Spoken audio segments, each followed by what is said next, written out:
So BRS వాళ్ళందరూ వలసలు పోయి ఆలయాదయతో సహా కాంగ్రెస్లోకి చేరుతురు. సరే ఈ మధ్య నిన్న నేను వార్తలు చదవలేదు యాక్చువల్గా. సో నిన్న ఒక వార్త మొత్తం ట్రోల్ అవుతూ ఉంది సోషల్ మీడియాలో అన్నిట్లా. ఈ సబితా ఇందరెడ్డి గారు, అదే మన రంగారెడ్డి జిల్లా సబితమ్మ మహేశ్వరం ఎమ్మెల్యే సబితా ఇందరెడ్డి గారు పార్టీ మారుతుంది, మరి బీఆర్ఎస్ వదిలేసి కాంగ్రెస్లోకి వస్తున్నారు అని చెప్పి గుప్పుమనే ఇక వార్తలు.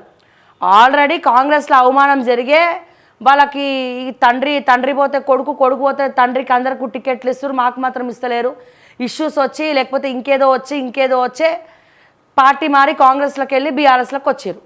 సరే 10 ఏళ్ళు బీఆర్ఎస్ కూడా మంచి పదవే ఇచ్చింది, విద్యాశాఖ మంత్రిగా మంచి పదవే ఇచ్చింది సబితమ్మకు, 5 ఏళ్ళు మంత్రిగా చేసింది. ఇక తనేమంటారు, ఇక నిన్న తను ఒక ప్రోగ్రామ్కి మొన్న పోతే ఆ మాటల్ని పట్టుకొని తను మాట్లాడింది ఒకటి, మా విలేకరన్న రాసింది ఒకటి.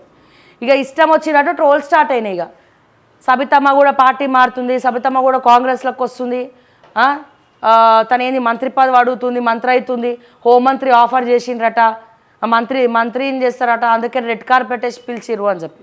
సో మరి ఏంది అని చెప్పి నా ఎంక్వైరీ నేను చేసి నేను కనుక్కుంటే అసలు తనకు వచ్చే ఇంట్రెస్టే లేదు. సో ఇప్పుడు నేను కాంగ్రెస్లోకి వచ్చి ఏం చేయాలి, ఎమ్మెల్యేగానే మహేశ్వరరావు నా పని నేను చేసుకుంటా పోతా, ప్రజల తరపున నిలబడతా అని సబితమ్మ అంటుంది. వీళ్ళేమో సబితమ్మ వస్తుంది అంటుంది. అసలు ఆ వీడియోలలో సబితమ్మ ఏం మాట్లాడింది, ఎందుకు వీళ్ళు ఇట్లా ట్రోల్ చేస్తూ ఉన్నారు, ఒకసారి విందాం మనం.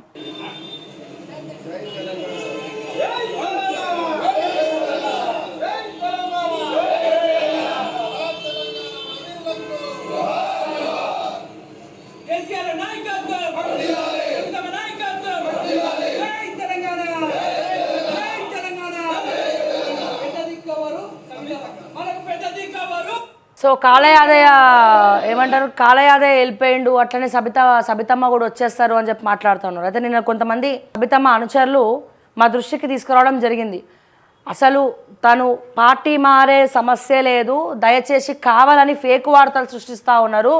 సో ఎందుకు అంటే సబితమ్మని కూడా పార్టీలకు వెళ్ళి గుంజే ప్రయత్నం చేస్తూ ఉన్నారా, తన పని తను చేసుకుంటూ పోతా ఉంది. నియోజకవర్గంలో పొద్దున్న లేచినప్పటి నుంచి రాత్రి వరకు మరి తిరిగే సబితమ్మ అంటే పార్టీలకు అతీతంగా, కార్యకర్తలకు అతీతంగా. సో పార్టీలను మనం పక్కన పెడితే మరి ఏ నాయకుడి ఇంట్లో కూడా అంతమంది కార్యకర్తలు ఉండరు. ఒక్క సబితమ్మ ఇంట్లోనే పొద్దున్న లేస్తే అధికారంలో ఉన్నా అధికారం లేకపోయినా వాళ్ళ ఇంటి నిండా జనాలే ఉంటారు. రంగారెడ్డి జిల్లాలో ఏ సమస్య వచ్చినా సబితమ్మ ఇంటికే పోతారు, అధికారంలో ఉండని అధికారం లేకపోయినా.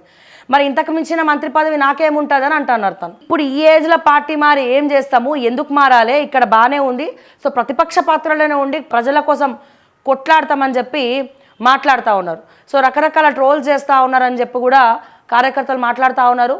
సో ఈ 19 మంది ఎమ్మెల్యేలు ఎవరైతే మీరు మాట్లాడుతూ ఉన్నారో 19 మంది ఎమ్మెల్యేలు రావచ్చు, బీఆర్ఎస్ పార్టీకి 5-6 మాత్రమే మిగులుతారు, ఎట్ లాస్ట్ 9 మంది మిగులుతారు. ఆ మిగిలే వాళ్ళ సబితమ్మ కూడా ఒకరు అని తను కుండ బద్దలు కొట్టినట్టు కూడా నిన్న చెప్పడం జరిగింది. సో ఈ 19 మంది మరి బీఆర్ఎస్ క్యాడర్ కాపాడుకుంటుందా, మరి వాళ్ళు వెళ్ళిపోతున్నారా అనేది కూడా ఒక క్వశ్చన్ మార్క్. కాలయాదయ అన్ని మీటింగ్లకు అటెండ్ అయ్యి కూడా మెల్లగా వచ్చిడ పార్టీలో ఢిల్లీకి పోయి కండువా కప్పుకున్నాడు. సరే ఎందుకు కప్పుకున్నాడు, ఆయనకి మోకిలలా ప్రతి ఒక్క రియల్ ఎస్టేట్ల వెంచర్లల్లో ఆయనకి షేర్ ఉన్నది, ఆయన కుటుంబ సభ్యులకు షేర్ ఉన్నది. సో మరి ఏం చేయాలి, ఫండింగ్ ఇవ్వాలి, కాంగ్రెస్ పార్టీలో జాయిన్ అవ్వాలి. సో నెక్స్ట్ టైం గెలుస్తాడా ఇక కాలయాదయ, రాజకీయ జీవితం ఇక సన్యాసం పూచుకున్నట్టే.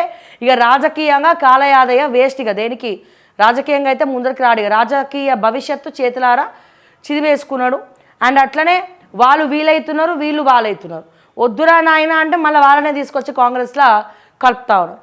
సరే ఏదేమైనప్పటికీ ఎవరు మారినా మారకున్నా సబితమ్మ మాత్రం పార్టీ మారదు అని కుండ బద్దలు కొట్టినట్టు చెప్పేసింది, తను మారదు అని చెప్పి.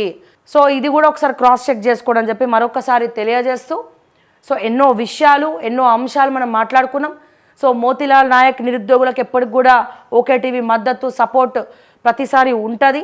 అండ్ అలాగే ప్రజా సమస్యల మీద ఎప్పుడైనా సరే మేము ముందుంటాం కొట్లాడడానికి అని చెప్పి మరొకసారి తెలియజేస్తూ, పార్టీలకు అతీతంగా మేము ఏ పార్టీకి కూడా మద్దతు కాదు, సో మేము కేవలం ప్రజా సమస్యల కోసం మాట్లాడడానికే మేము ఉన్నామని చెప్పి మరొకసారి తెలియజేస్తూ, ప్రజలారా సో దయచేసి మీ లైకులు మాకెంతో విలువైనవి. ఎందుకంటే రిపోర్ట్ల బారి నుండి మమ్మల్ని కాపాడే ప్రయత్నం మీ చేతిలో ఉంది కాబట్టి సో దయచేసి మీ లైకులు మాకెంతో విలువైనది. సో దయచేసి మీ అభిప్రాయాలను లైక్ల రూపంలో అండ్ అట్లనే కమెంట్ల రూపంలో తెలియజేయండి. మా లైవ్ను షేర్ చేయండి, ఛానల్ని సబ్స్క్రైబ్ చేయండి, ఓకే టీవీ అఫీషియల్ ఫేస్బుక్లో ఫాలో అవ్వండి అని చెప్పి తెలియజేస్తూ మరిన్ని అప్డేట్స్ కోసం చూస్తూనే ఉండండి ఓకే టీవీ. అంటిల్ దెన్ నేను మీ శ్రావ్య. జై తెలంగాణ, జై హింద్.